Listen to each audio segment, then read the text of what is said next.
Hey, what's up, guys? My name is Matt, and I'm with Elite Autos Direct in Jacksonville, Florida. And today I want to bring you guys a little bit of information about an issue or problem that I've been seeing a lot in the market lately. And it has to do with people being upside down in their vehicles. But there's a lot of factors that go into play to that. So I'd like to kind of break that down and give my piece of advice on how to avoid being upside down in a vehicle. So a lot of people, they like to buy a car every couple of years, and that's great. You know, they drive a car for 2 to 3 years and they swap it out and they trade it in, get something different.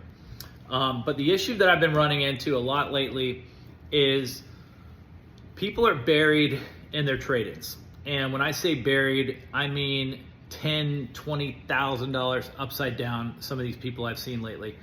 And there's a lot of reasons that happens. And the biggest reason is because people are very price conscious when it comes to buying a vehicle. And that price isn't the price of the vehicle, it's the price of their monthly payment. And a lot of times people will opt for the longest length of loan that they can get to get that smaller payment on the vehicle. And there's nothing wrong with that. But the biggest issue is that they can't keep up with the depreciation of the vehicle. So, the car is losing a lot of, X amount of percentage of value each year, and they're only paying down a very small portion of that loan because they took the longer length. And most of what they're paying is going to be interest starting out for the first several years. And if they've got a 6 to 8 year loan on that vehicle, it's going to take a long time to get that principal down and really affect the price of the car or how much they owe on that vehicle. So my word of advice is that if you're buying a new vehicle and you're financing it and you plan on trading into a different vehicle within 2 to 3 years, you're that kind of person that says, you know what, I'm tired of this car. 2 years later, I'm gonna go get a new car. What you need to do, if you take that long loan with the smaller payment, is you need to try to make extra principal payments every month. If you can do that and you can keep up with the depreciation of your vehicle, meaning you never really owe more than what your vehicle is worth.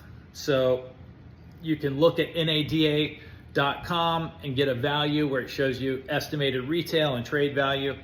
And if you see your vehicle is depreciating faster than you're paying it down, you might want to pay down a portion or so, maybe add an extra few hundred a month into your principal with your monthly payment. But whatever you need to do, you should definitely pay that down, because if you wait until you go to trade it in, you're like 99% going to be upside down in your car. And most of the time, it's really tough to roll that negative equity into the next vehicle. Now, if it's like a $5,000, rollover, that's not that bad. But if it's $10,000, $20,000, you're essentially gonna have to come out of pocket because the bank's not gonna finance that much on the car. So you're gonna end up coming out, $10,000, $15,000 to get your car paid down to even get into that next vehicle.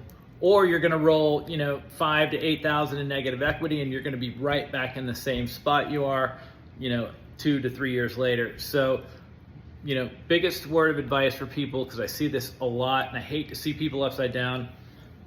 It really sucks because I can't sell them the car and they can't get it.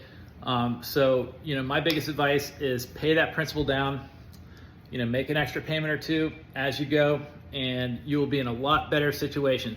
Now, the caveat to that is if you're one of those people that,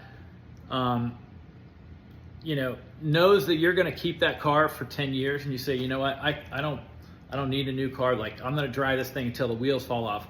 Then yeah, you can take that longer period loan because you're going to have that car and the smaller payment might work better for you. But my advice is take the shorter loan if you're one of those people that likes to swap cars every few months, or take the longer loan and pay principal down as you go. Thanks a lot. I hope that helps out somebody. Moral of the day, or moral to the story, is don't end up upside down. It's not a good place to be. Thanks a lot.